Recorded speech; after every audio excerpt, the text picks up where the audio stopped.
Guys, my name is Shivan and I'm a medical student studying at King's College London. I also make YouTube videos about medical school and university, which is what this channel is all about. This video is about a part of getting into medical school and another part of the UCAT series. So today's video relating to the UCAT is how to ace the UCAT. So today I'm actually going to talk about preparation for the UCAT and the best way to do it so that you can get the best score. And just for credentials, so you know that I know what I'm talking about, I scored in the 97th percentile for the UCAT. I scored 2970 and band 2. Now before we get further in the video, I'd like to mention Mission Medicine, which is a fantastic medicine admissions tutoring company which provides tutoring packages which will be useful throughout your medical application, supporting you throughout the process, whether it's with your personal statement, with getting an offer, with giving your interviews, your entrance exams, everything. They even have an entire UCAT page, so definitely go check those tutoring packages out and sign up to one of them, because that will really help you. And use my code, which is Shivan10, if you want a 10% discount on any of these tutoring packages. So go ahead and do that. All the links are in the description below. Without any further ado, let's begin talking about the UCAT. So I'm going to start by giving you some general tips. So first of all, what I recommend for UCAT is sparse preparation. So basically preparing a little bit every day over a long period of time. So that means taking 1 to 2 months of preparation, not just a few weeks, and in those months of preparation practicing between around a couple of hours every day. So this way of preparation really helps in developing the acquired skills required for the UCAT, since it's reasoning based and it's not based on any knowledge that you have to memorize or learn in a short period of time. And the longer you spend studying for the UCAT, the more you'll learn passively as well, because you'll continue thinking about things, questions that you've done, and patterns and things like that in times where you're not practicing as well. I'd say begin with untimed practice to get familiarized to the types of questions and to the test, and move on to time practice, because time practice is really where you're going to improve the most, because as a test the UCAT is quite time constrained. I'd suggest use a variety of resources, because the more resources you use, the more you'll get accustomed to different levels of difficulty and you'll be prepared for whatever comes at you in the exam.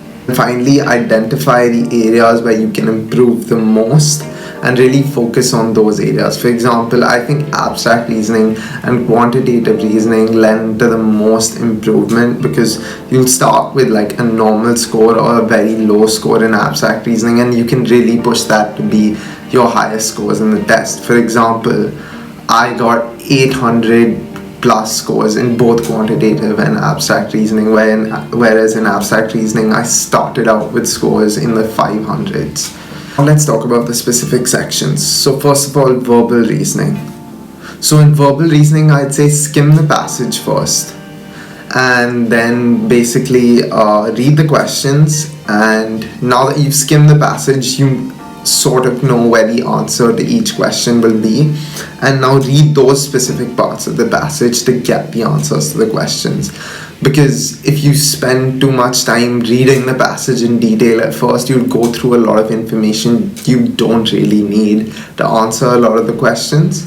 So this is the strategy that worked best for me when I was giving the test in terms of verbal reasoning. It is the hardest section, and usually you're not able to complete the questions, and it's the first section, so you're always not that warmed up when you're giving this, so it generally can be a bit iffy, verbal reasoning, so you need to be well prepared.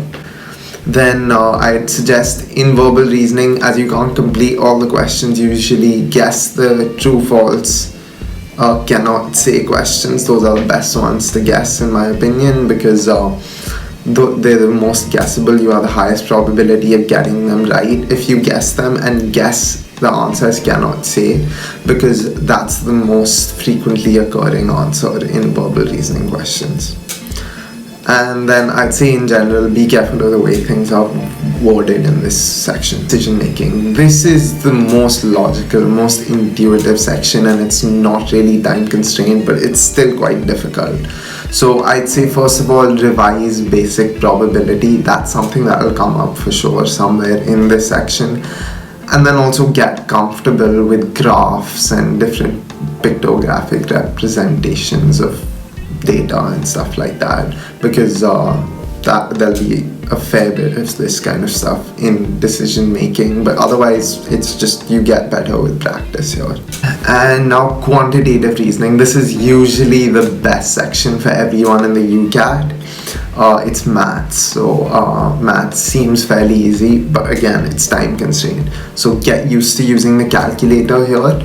Because you have to use a digital calculator, and that's not that easy, but with practice you get good at it.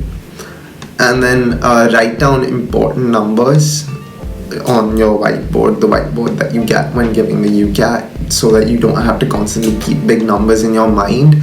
Although do get used to doing a lot of mental maths, because it's very time taking to write down all the problems that you're solving. And then keep an eye out for units, because units do change in questions within a question, and you don't want that to throw you off.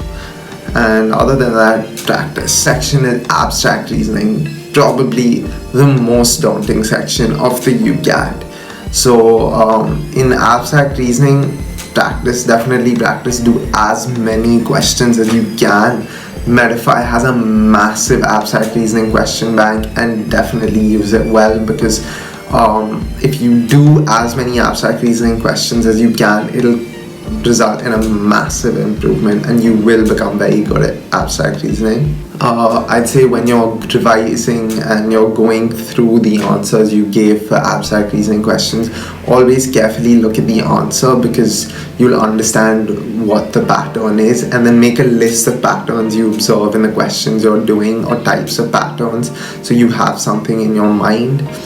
And then I'd say type 2 questions are important, because they're the highest yield questions, because if you get one pattern, if you just identify the pattern, it's very likely that you get all 5 questions right after that.